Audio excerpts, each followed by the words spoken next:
So, here I am, lying in a hospital bed for the third time in my life, and I'm starting to think someone or something is messing with me, and I don't mean that in a good way. You know how some people talk about guardian angels? Well, I'm about to tell you a story that's going to make you question everything you think you know about life, death, and whatever exists in between. Because 3 times now I should have died. 3 times I walked away without a scratch, and 3 times I saw something that shouldn't exist. The first time, I was 7 years old. Picture this: suburban neighborhood, busy street, 2 kids playing catch in the front yard. Classic recipe for disaster, right?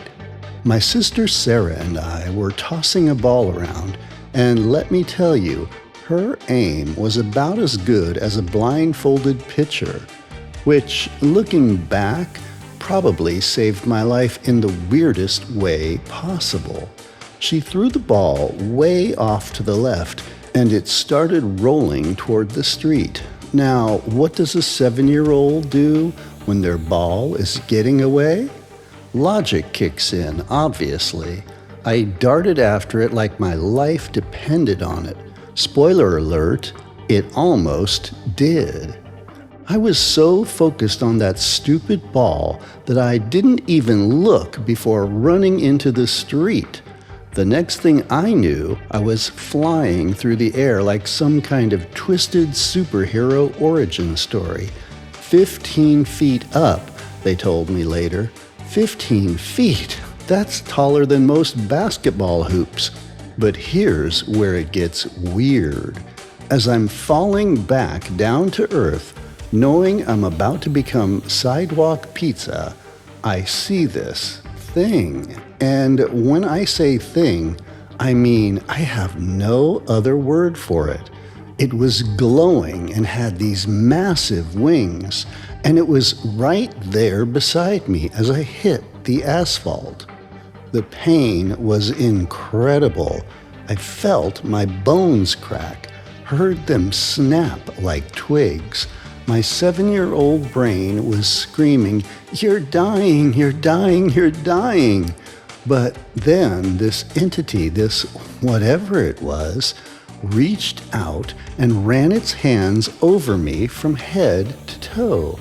And the pain stopped. Not gradually, not like when you take medicine and it slowly gets better. It stopped like someone flipped a switch. 1 second I'm dying, the next I'm lying on the street, feeling like I could get up and finish our game of catch.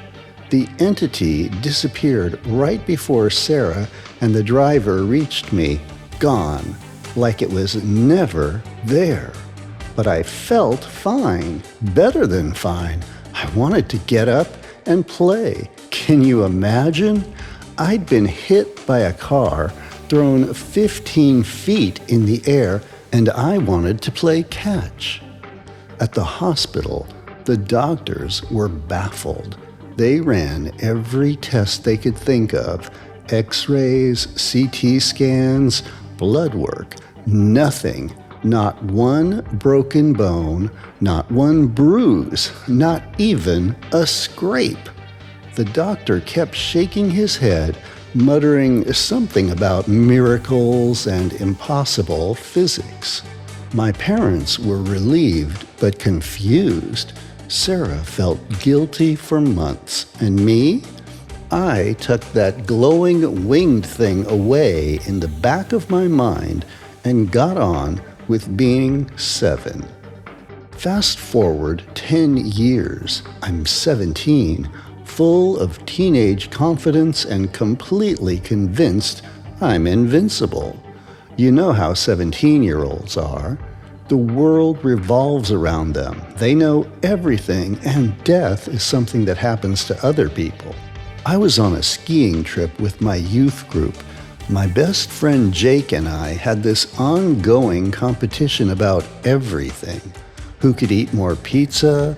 Who could stay up later? Who could ski faster? Healthy teenage rivalry, except when it involves potentially deadly mountain slopes. We'd been skiing the beginner's slopes all morning, and honestly, we were getting cocky. We figured we'd mastered the art of not falling face first into snowbanks. So, naturally, we decided to tackle an expert slope. Looking back, that decision ranks somewhere between let's poke this angry bear and hold my beer and watch this on the scale of brilliant teenage ideas. The slope started out manageable, steep but manageable. We were cruising down, feeling pretty good about ourselves, when we hit this section that was basically a near vertical drop, covered in moguls, and these weren't cute little bumps. These were massive mounds of snow with serious drops between them. We were way out of our league, but there was only one way off of that mountain: down. I pushed off from one mogul, aiming for another one about 15 feet below. Should have been fine, right? Wrong. I miscalculated everything.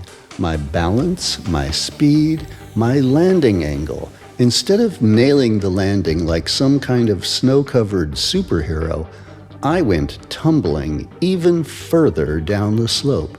I hit this rocky mogul hard.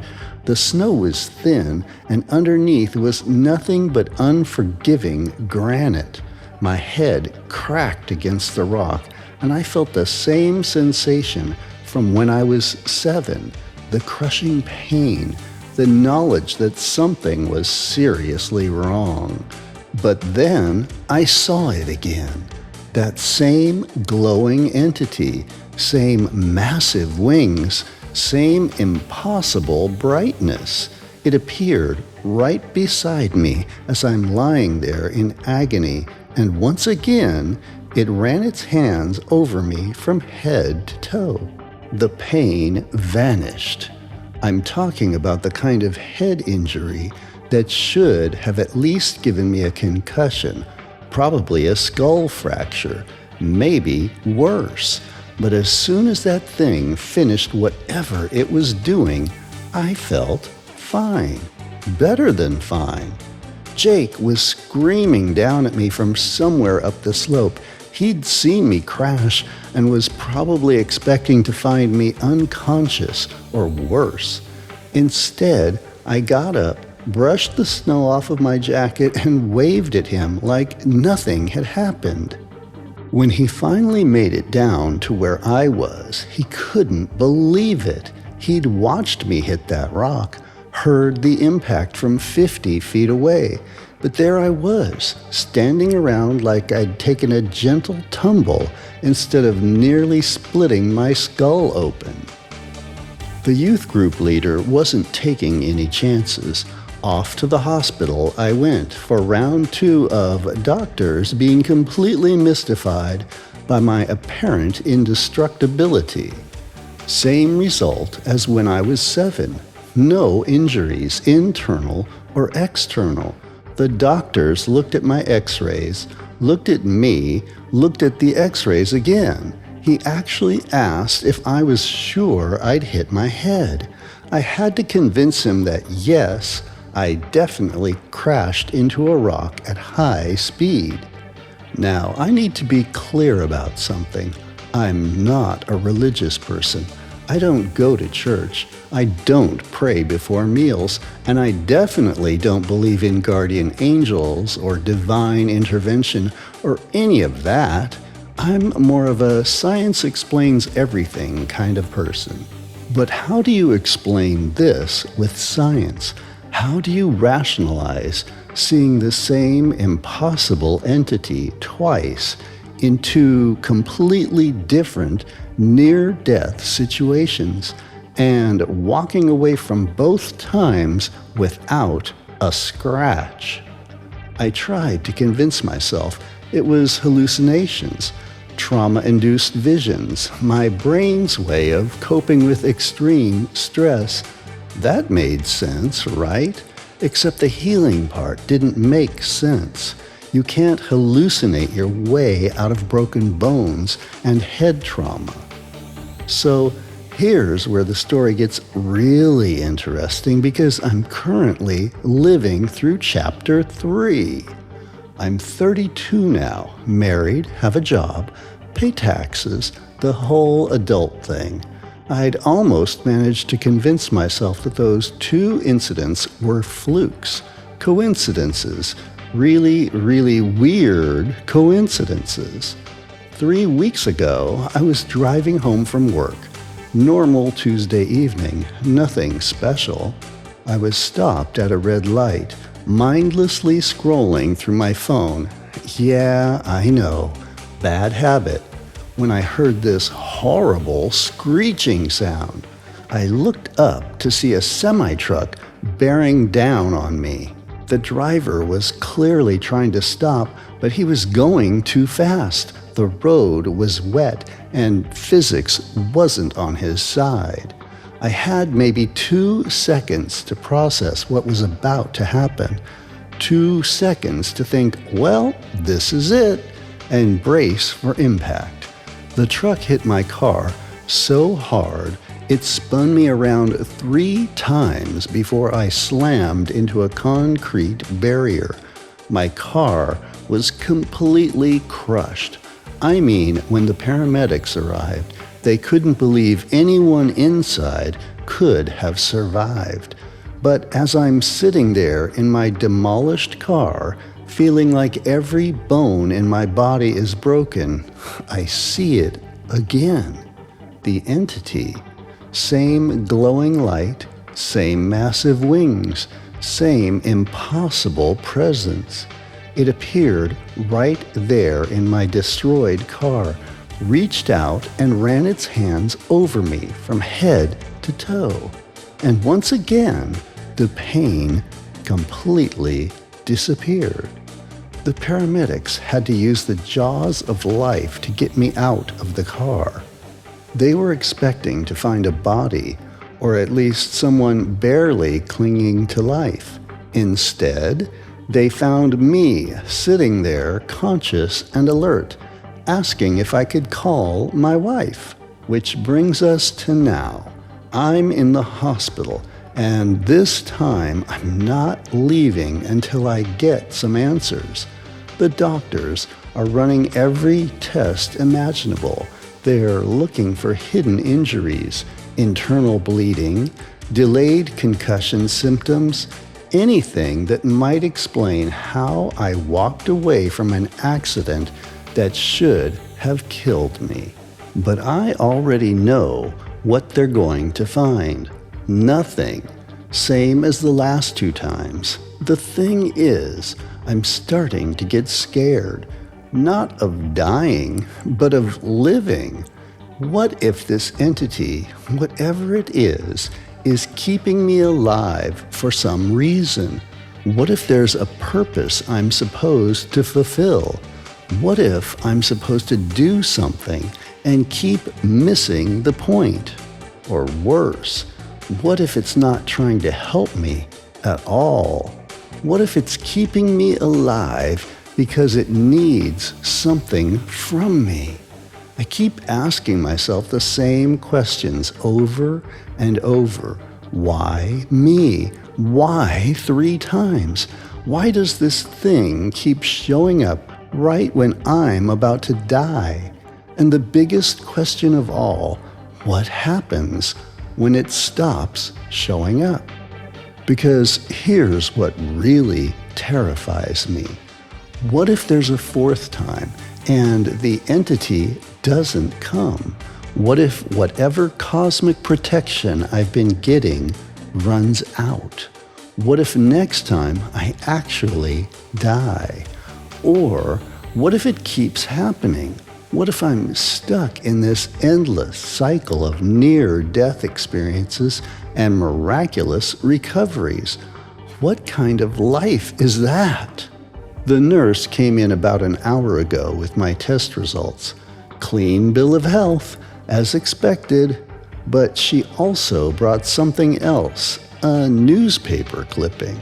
Turns out the 7-year-old kid who got hit by a car in my old neighborhood, that made the local news. And the 17-year-old who crashed on the ski slope, that made the news too, because the youth group leader was so amazed by my recovery that he contacted a reporter. But here's the kicker.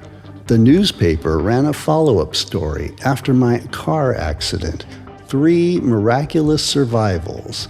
Same person. They're calling me the Miracle Man. And suddenly, I'm wondering if I'm not the only one that this has happened to. What if there are others?